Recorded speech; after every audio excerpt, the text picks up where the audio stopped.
Okay, well, speaking of the healthcare system, I mean, the healthcare system in the US is complex, and what I gather for many doctors is deeply frustrating. And because the biggest challenge is the influence of insurance companies on where treatments patients can get treatment, what treatment they can get, and it's not really decided by the doctors. It's decided by the companies because whether you'll be covered or not covered. And recently, at the time of this recording, the United Healthcare CEO was outrightly assassinated. And I mean, that assassination made headlines, right? With people venting out their frustration to to towards the insurance companies because it's controlling healthcare. So, for you as a doctor in the system, what has this experience been like?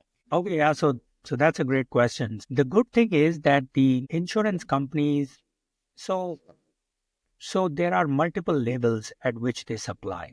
So let's talk about the different levels at which the insurance company situation may be applicable to a given scenario. So I work in the hospital as an inpatient internal medicine doctor, which we call a hospitalist in the United States. And my job is to admit patients from the emergency department, and I act as a hospitalist, which is a general internal medicine doctor, and I treat them.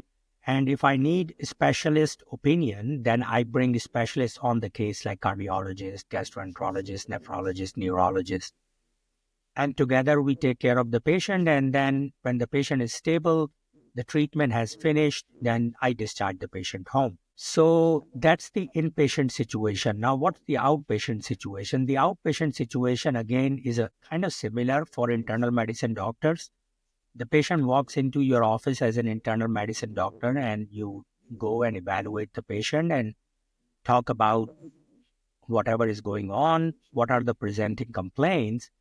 And then if you need to bring a specialist on the case, you do it, but it's all done in an outpatient basis where you have to make an appointment and go and follow up. So the first area where the insurance company situation may come into play is that, again, let's talk about the same thing. Like if you want to get an MRI scan on your patient, now the insurance company may have certain criteria. Suppose you have a patient with low back pain, very common complaint in the population that I treat. If you have a patient with low back pain and the patient has some signs for radiculopathy and you want to get an MRI of the back, suppose you want to get an MRI of the lumbar spine or the lumbosacral spine, then as an outpatient doctor, the insurance may not approve it right away. They may want you to give the patient a trial of pain medications, physical therapy, then do an X-ray, then do a CT scan, and then do an MRI. So there's a long path that you have to take before your MRI request will be approved. That's what I've heard, because actually, as a matter of fact, I've never worked in an outpatient setting. Now, as an inpatient doctor, things are much easier. Obviously, we don't want to order MRI scans on each and every patient, right, left, and center. You have to use some sort of clinical judgment and discretion. But one of the reasons I work as an inpatient doctor is that I am able to order the test that my patient needs, and I do not need to get prior approval from the insurance company in the hospital setting to get the test done. And that's really the big reason why I work in an inpatient setting, because I'm able to order the test that my patient needs without a prior approval from the insurance, which I think is not the case if you work in an outpatient setting. Now, the other side where the insurance company's situation goes into play is when the treatment is finished and the patient is discharged and a final bill is prepared for all the cost that's related to the hospitalization and is sent to the insurance company, then it depends upon how much of it they are going to pay and how much of it they are not going to pay. And that's a very complicated situation anyways. It depends on different diagnoses. It depends on different insurance companies. It depends on the severity or the criticalness of the care that was provided. But that's something that I'm not directly involved with on a day-to-day basis because I'm an employed physician. So I provide care, I put in my charges, and I'm paid as an employed physician. So I don't get paid any more or less depending upon what the insurance has paid for my patients. So it is true that insurance company denials and those kind of things are a reality in the United States, but it's not in all settings. And especially the setting that I practice in, it interrupts my workflow the least. I see. I mean, that's a very good perspective to bring up, because right now the social media is with flurry on how insurance company have been denying life-saving procedures and treatments to patients. Right. So most of that plays out on an outpatient side, where you have to get a prior approval for any kind of procedure, any kind of surgery.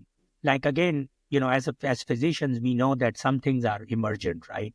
If you have somebody who comes to the ER with a gunshot wound, you don't have time to get insurance companies prior approval before you take the patient to the operating. Or if somebody has an appendix that has ruptured, there's no time for you to get insurance approval. So in the hospital, as a doctor, you still have a lot of ability to get things done because things are considered more urgent and emergent when you are in the hospital. And most of the insurance company prior approval situations play out as an outpatient. But again, that's not just limited to the testing and stuff. That also is important for the cost of the drug that you are prescribing, right? Because some medications are more expensive, some medications are less expensive. You may want to give your patient a more expensive medication, but the insurance company says, no, we're not going to cover that because we want you to use the cheaper alternative first.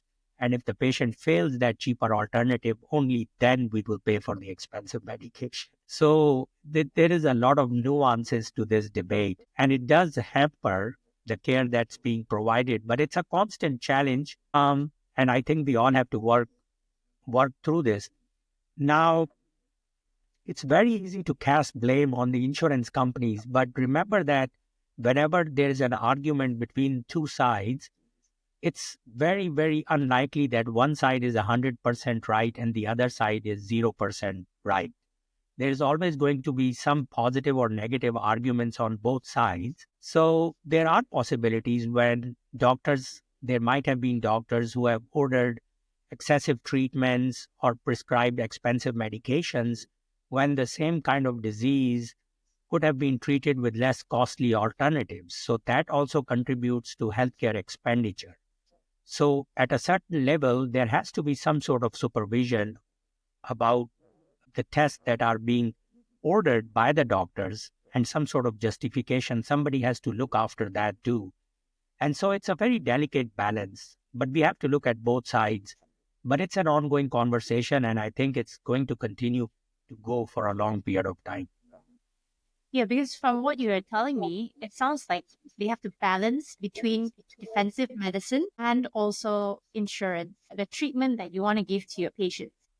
Right. I mean, it's a balancing act because there are many players in the healthcare field and everyone has their own interests. And you have to make sure that you can provide the best care, making sure that all parties are satisfied or at least provide justification. Well, one of the things that the insurance companies do is that they ask for justification. And sometimes that justification is reasonable and sometimes the justification is unreasonable. So at the end of the day, what is the important thing is that you make sure that the justification is provided, but you also want to make sure that they don't ask for justification for every single thing. Otherwise, if you are a physician and you have to do so many prior approvals, you're probably never even able to go home. You'll be working 24/7. Join Disruptive Doctors.